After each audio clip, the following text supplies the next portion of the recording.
नमस्कार प्रिय दर्शकों, हाजिर हूं मैं जन्म कुंडली अध्ययन करने के लिए। एक जन्म कुंडली लेकर आप सबके सम्मुख उपस्थित हुआ हूं। यह जन्म कुंडली एक युवक की है। आइए हम सभी मिलकर इस जन्म कुंडली का अध्ययन करेंगे। मैं जन्म की तारीख आपको बता देता हूं, जन्म का समय, जन्म स्थान, आप जन्म कुंडली का निर्माण कर लीजिए। जन्म की तारीख है 2 मार्च 2007 और जन्म का समय है शाम 4:31 का और जन्म स्थान है अलीगढ़, उत्तर प्रदेश। मैं जन्म काल के पंचांग से आपको अवगत कराता हूं। आप तब तक जन्म कुंडली का निर्माण कर लीजिए।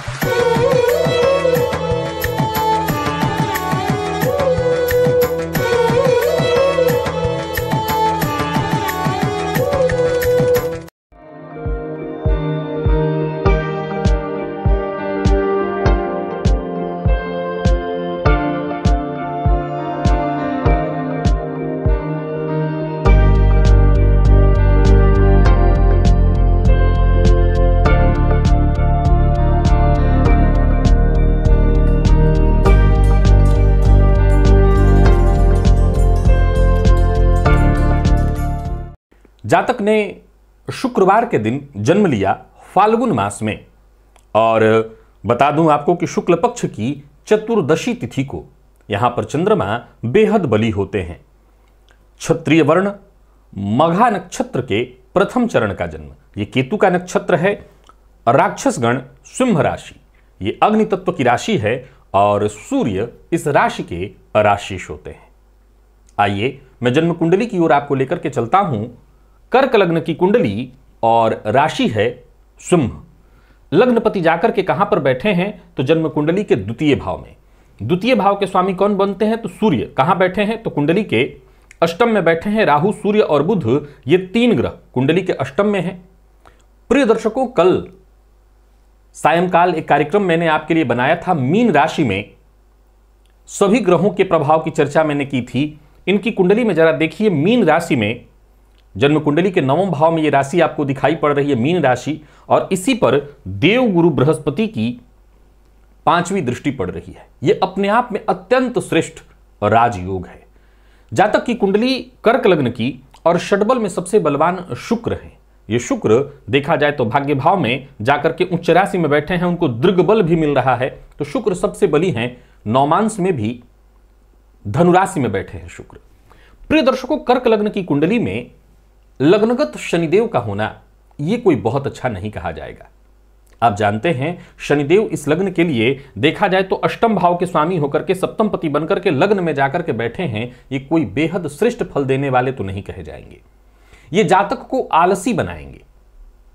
लग्नगत शनिदेव, कर्क लग्न की कुंडली है और लग्नगत शनिदेव कहीं ना कहीं ये जल तत्वीय लग्न होने के कारण लग्नगत शनिदेव शरीर को फैला देते हैं और एक आलस्य की स्थिति उत्पन्न करते हैं।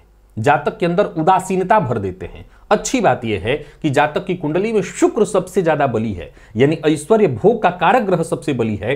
फलतः उदासीनता वाली बात पूर्णतः लागू तो नहीं होगी, परंतु ये कुछ मामलों में बहुत खराब भी है। आपने एक कार्यक्रम में मुझसे सुना होगा, मैंने बकवादी योग का जिक्र किया था, जब मैंने कहा था कि लग्नगत मंगल पर शनि की दृष्टि पड़ जाए तो जातक बहुत बोलने लगता है।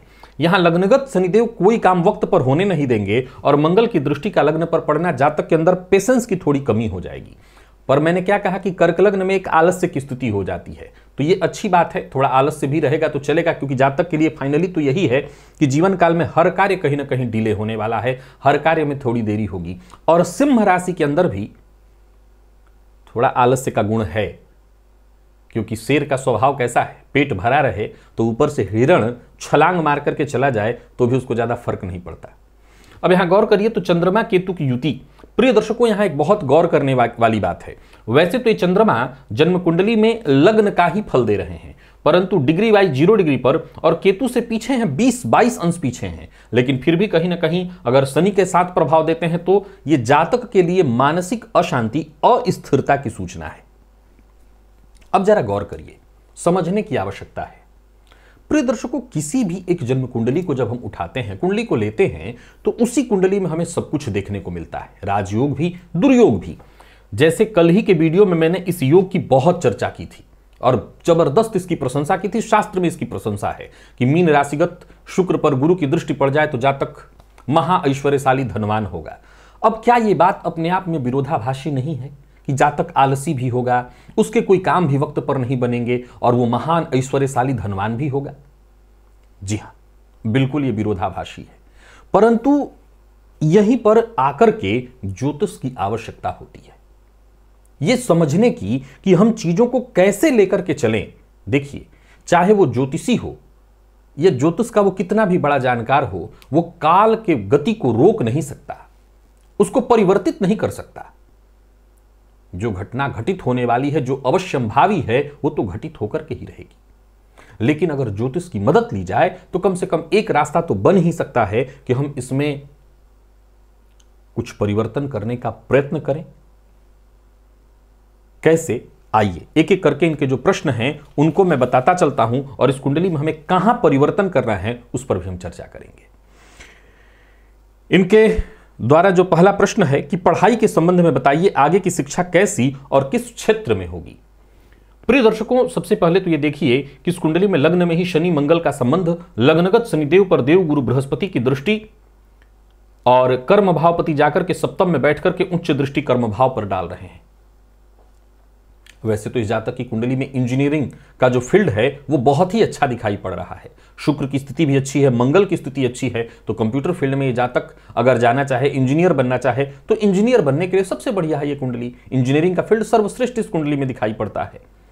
चूंकि देव गुरु बृहस्पति कुंडली के पंचम में बैठे हैं और ये जन्म कुंडली का जो पंचम भाव है ये शिक्षा का भाव है।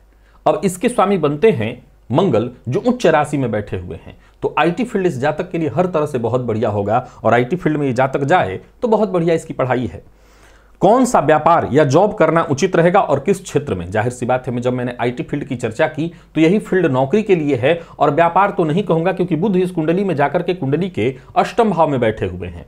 हालांकि चलित में बुध सप्तम का फल दे रहे हैं, फल फिर भी मैं बता दूं कि कर्क, ये जो लग्न है, इस लग्न के जातकों के अंदर एक चीज देखने को मिलती है, भावुकता, भावना प्रधान होना, दूसरों की बातों में आ जाना।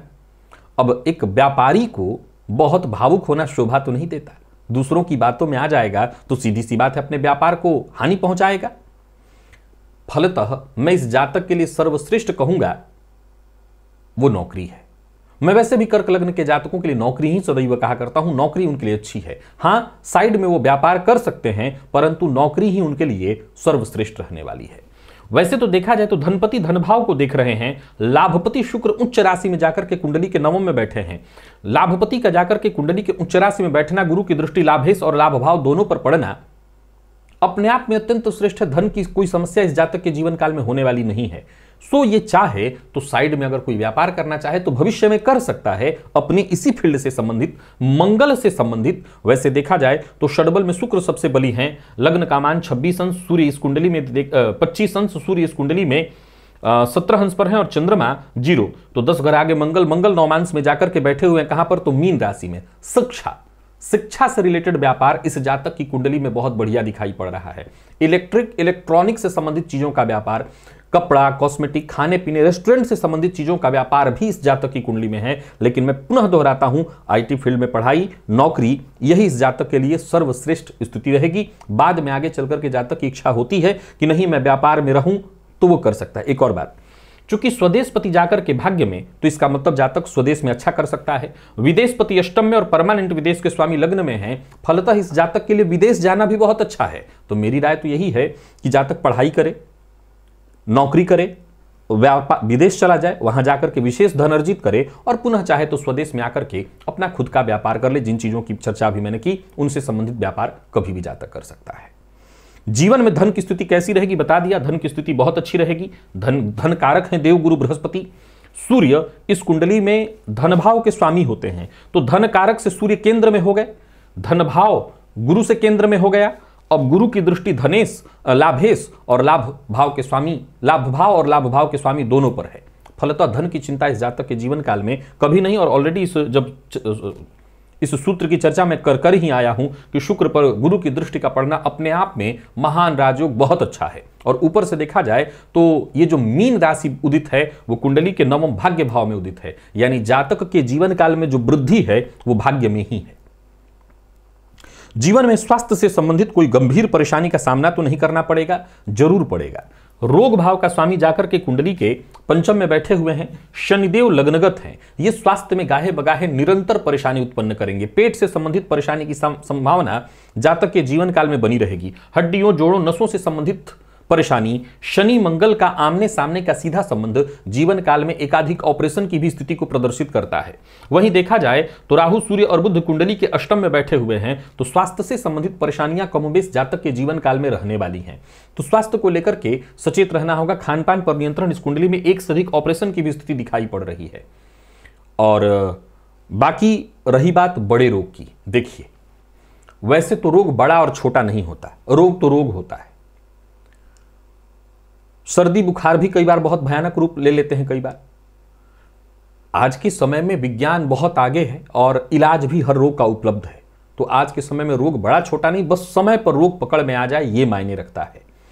जातक की कुंडली के लग्न में बैठे शनिदेव स्वास्थ्य में परेशानी निश्चित ही लेकर के आएंगे, क्योंकि शनिदेव को कालपुरुष का दुख कहा गया है। मैंने अभी कुछ दिन पूर्व एक सूत्र बताया था, आपको याद होगा, अगर आप लोगों ने देखा होगा। मैं इस सूत्र को यहां लागू नहीं करूंगा, मैं पहले ही कह दिया था उस समय भी कि जब मैं जन्म कुंडली अध्ययन कर रहा हूंगा तब इस सूत्र को लागू नहीं करूंगा। और वो सूत्र था कि जब कामना के स्वामी जाकर के धन में बैठ रहे हैं तो अच्छा है, तो जब धर्म के स्वामी वैराग्य में बैठ रहे हैं तो बुरा क्यों है।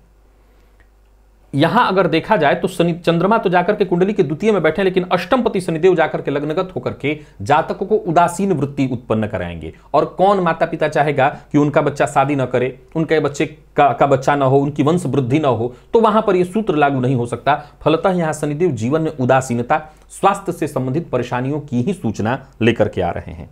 अब बारी आती है उस प्रश्न की जो इस कुंडली में सबसे ज्यादा दिक्कत में दिखाई पड़ता है कि किस उम्र में विवाह होगा और वैवाहिक जीवन कैसा होगा। साधारणतया देखा जाए तो इस कुंडली में बहुत सुखद वैवाहिक जीवन नहीं दिखता।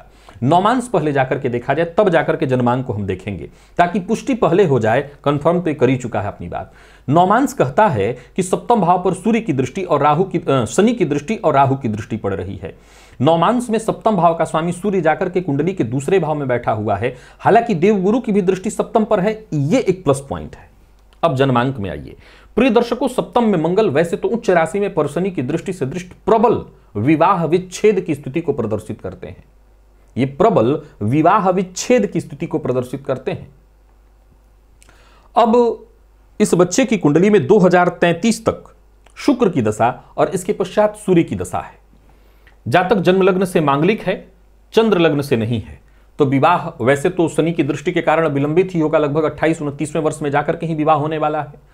परंतु मुद्दा 28 और 29वें वर्ष में विवाह नहीं है, विवाह कुंडली मिलाकर के ही होना चाहिए। अब एक और प्रश्न खड़ा होता है कि शुक्र जो कि पुरुष की कुंडली में दाम्पत्य के कारक हैं, स्त्री के कारक हैं, गुरु की दृष्टि से दृष्ट हैं, क्या उनके दृष्ट होने से शुक्र षड्बल में सबसे बली होने के बावजूद इस जातक का दाम्पत्य खराब होगा? प्रिय दर्शकों, कर्क और मकर के जातकों के बारे में मैं कहा करता हूं कि इनका दाम्पत्य बहुत आला दर्जे का नहीं होता। इसे आप एक साधारण स्तर का ही दाम्पत्य जीवन कह सकते हैं। हालांकि बहुत जल्दी इनका विवाह कोर्ट में नहीं जाता, फलतः विवाह टूटना तो नहीं चाहिए, परंतु ज्योतिष का वो एक सर्वाधिक बड़ा मजबूत सूत्र लागू है कि सप्तमस्त मंगल पर शनि की दृष्टि विस्फोट करा देता है, दाम्पत्य जीवन में विच्छेद करा देता है। अब यहां यह बात जरूर लागू रहेगी कि अगर जातक की शादी बिना कुंडली मिलाए कर दी जाए तो दाम्पत्य जीवन सुखद नहीं होगा। वैसे तो इस जातक की कुंडली माता पिता की मर्जी से ही दिखाई पड़ रही है, जन्म स्थान से उत्तर पश्चिम की ओर, नॉर्थ वेस्ट में। अब माता पिता बाकायदा इस बात का ख्याल रखें कि जब तक इसकी कुंडली मैच न हो, चाहे वो जीवन का 28वां वर्ष होता हो या 29वां या 30वां, कुंडली मिले और बाकायदा मिले तभी करें। अब एक और बात ध्यान से सुनिए। शनि की दृष्टि सप्तम पर होने के कारण पहला तो यह होगा कि आपको मैंने कहा 28 और 29 नहीं, पहले ये जातक कुछ कर ले, नौकरी कर ले, अच्छा कर ले। सपोज कीजिए कि नौकरी इसने 24वें वर्ष में शुरू कर दी, तो आपको 28वें वर्ष का इंतजार नहीं करना, 24वें वर्ष के बाद से ही आप इसके विवाह के लिए प्रयत्नशील हो जाइए। क्योंकि जब तक कुंडली मिले ना तब तक आपको मिलाते रहना है, टाइम लगेगा। अच्छी कुंडली का क्या मतलब? देखिए, घटने वाली घटना तो घटित होगी ही होगी, लेकिन अभी थोड़ी देर पहले मैंने कहा था ना कि ज्योतिष कैसे आपकी मदद कर सकता है, ऐसे बता करके कि घटना तो फाइनल दिखाई पड़ रही कि परेशानी वाली है, दाम्पत्य इस जातक का बिगड़ने वाला है, लेकिन अगर हम पहले से ही सचेत हैं, हमको जानकारी है कि हम क्या परिवर्तित कर सकते हैं, तो वो यही है कि अगर हम कुंडली मैच कर लें तो मतभेद किस घर में नहीं है, इस जातक के जीवन में भी होगा, लेकिन जीवन अच्छा चल सकता है। तो आप लोगों को बहुत पहले से लग जाना होगा। बाकी क्या कोई रत्न की आवश्यकता है? यदि हाँ, तो कौन सा रत्न आजीवन धारण कर सकते हैं? इस लग्न के लिए रत्न बनता कौन सा है? इस लग्न के सर्वाधिक योग कारक ग्रह बनते हैं मंगल। मंगल अपने 10वें भाव पर दृष्टि डाल रहे हैं, दिग्बल भाव वाले भाव पर दृष्टि डाल रहे हैं, जो कि बहुत अच्छा है। मंगल इस कुंडली में देखा जाए तो पंचमेश और दशमेश होकर के 7वें भाव में बैठे हुए हैं।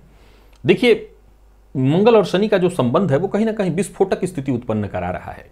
मैं अभी फिलहाल जातक के लिए कोई रत्न की सलाह तो नहीं देता, लेकिन एक तांबे का कड़ा जातक अगर धारण करना चाहे, और वो भी इस शर्त पर कि आप लोगों को घर वाले माता पिता इस जातक की वाणी पर जरूर नजर डालें।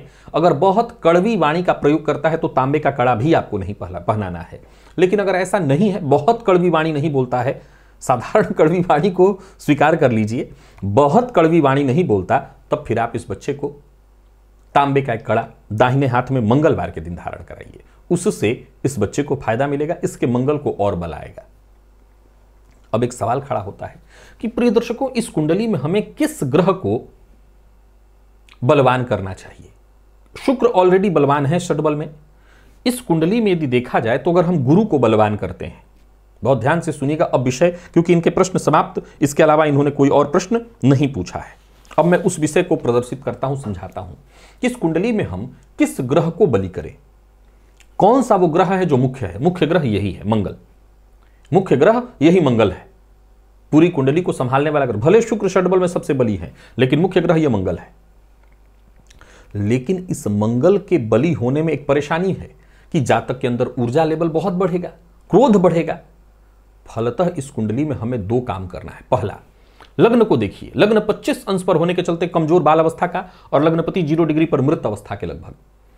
हमें पहले तो लग्न और लग्नेश को बलि करना पड़ेगा। ऊपर से ये चंद्रमा केतु के साथ है, एक अज्ञात भय, मानसिक अशांति। यहां देखिए, चंद्रमा और केतु के बीच दूरी काफी है, पर फिर भी मैं अज्ञात भय की चर्चा करूं। क्यों? क्योंकि चंद्रमा की गति बहुत तीव्र है, वो केतु के शीघ्र करीब पहुंच जाएंगे। फलतः ये प्रभाव मान्य होगा और जातक को ये मानसिक अशांति और परेशानी को देने वाला होगा।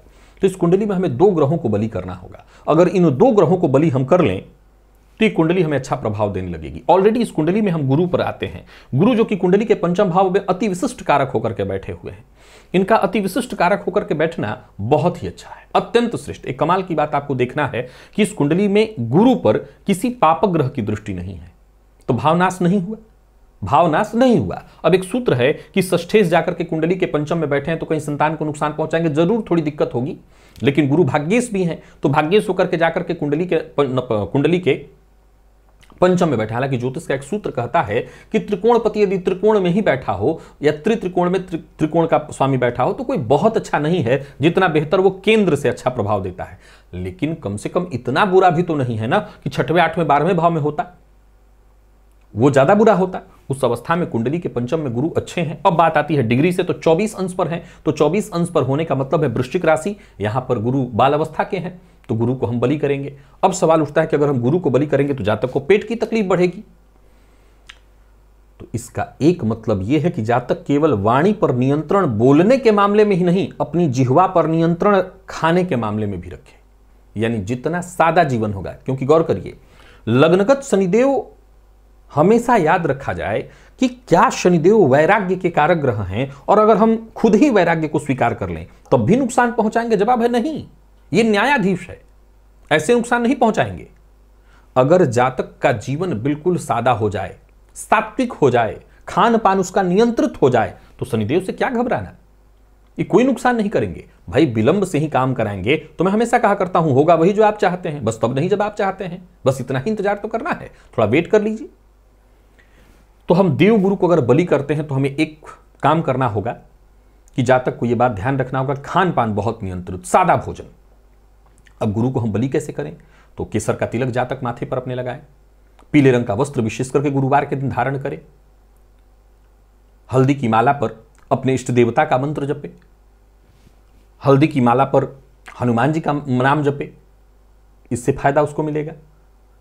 तो हम गुरु को बलि कर सकते हैं, जैसे खाने में चने की दाल का इस्तेमाल करा करके, हल्दी का विशेष इस्तेमाल करा करके। तो इससे जातक के गुरु को बल आएगा। गुरु दीक्षा जातक आगे भविष्य में लेकर के भी अपने गुरु को बल दे सकता है। रत्न के मामले में इस कुंडली में अभी मैं फिलहाल किसी भी रत्न के साथ नहीं जा रहा हूं। यहां चंद्रमा देखिए, तो आपको मैंने बताया था शुक्ल पक्ष के चतुर्दशी के चंद्रमा है। चंद्रमा अत्यंत बली है। चंद्रमा सूर्य की राशि में बैठे हैं, सूर्य के सामने ही हैं और सूर्य की राशि में होकर के सम अवस्था में है। एक रत्न है इस जातक के लिए जिसे मैं धारण कराना चाहता हूं। कौन? तो सोने की अंगूठी में मोती, सोने की अंगूठी में मोती तर्जनी उंगली में लगभग 9.25 रत्ती का, सोने की अंगूठी में मोती 9.25 रत्ती का तर्जनी उंगली में अगर इस जातक को धारण कराया जाए तो इससे हमें कई तरह से फायदा मिलेगा। लग्न को भी बल जाएगा, गुरु को भी बल जाएगा। और एक तांबे का कड़ा इस जातक को धारण कराया जाए तो बहुत फायदा मिलेगा। अब बारी आती है सूर्य को जल देने की, जो जातक नित्य दे। दिनचर्या खान पान नियंत्रित रखे। अभी 2033 तक शुक्र की दशा है और ये वो समय है जहां शुक्र प्रस्फुटित हो रहा है, शुक्र अपने आप में बलित हो रहा है, बलवान हो रहा है। अब जातक खुद से ही इस बात को समझ करके अपने चरित्र पर नियंत्रण रखे। कोई टेंशन नहीं, विवाह कुंडली मिला करके करे, कोई टेंशन नहीं, नौकरी और फिर आगे व्यापार, कहीं दिक्कत ही नहीं है। तो कुल मिलाकर के अगर इस तरह से जीवन को चलाया जाए तो सब कुछ ठीक होगा। भुवन भास्कर की आराधना करते रहनी है। अभी सिंह राशि को ढैया नहीं है, लेकिन 2025 के मार्च के बाद जब कर्क की ढैया समाप्त होगी तो सिंह को ढैया लगेगी, तब हनुमान चालीसा का पाठ, तो हनुमान चालीसा का पाठ नियमित करते रहे। हनुमान जी इसके इष्ट देवता भी हैं। अगर वैसे देखा जाए तो चंद्रमा से देखते हैं तो भगवान विष्णु, और शनिदेव से देखते हैं तो हनुमान जी, तो हनुमान जी की और भगवान विष्णु की, तो भगवान विष्णु की जगह भुवन भास्कर की आराधना से भी हो जाएगा और हनुमान जी की आराधना, बस हनुमान जी की आराधना। इतना ही उपाय, इतने उपायों को जातक यदि कर लेता है, जीवन में कहीं कोई परेशानी नहीं है, सब कुछ ठीक है। प्रिय दर्शकों, इस जन्म कुंडली के संबंध में यदि आप कुछ कहना चाहते हैं, आपके मन में इस कुंडली के संबंध में कुछ दिखाई पड़ रहा है, हां, एक उपाय और करना होगा। ये चंद्र केतु की युति है, तो इसकी शांति के लिए प्रत्येक माह की पूर्णिमा को सायंकाल चंद्रमा को दुग्ध से अर्घ जातक दे और प्रत्येक सोमवार को शिवलिंग पर दूध अर्पित करे। ये उपाय कर लेने से चंद्रमा केतु का भी सब कुछ ठीक हो जाएगा। अगर आप कुछ कहना चाहते हैं तो कमेंट में आपका स्वागत है। आज के लिए बस इतना ही, मुझे इजाजत दीजिए, पुनः मुलाकात होगी। तब तक के लिए नमस्कार।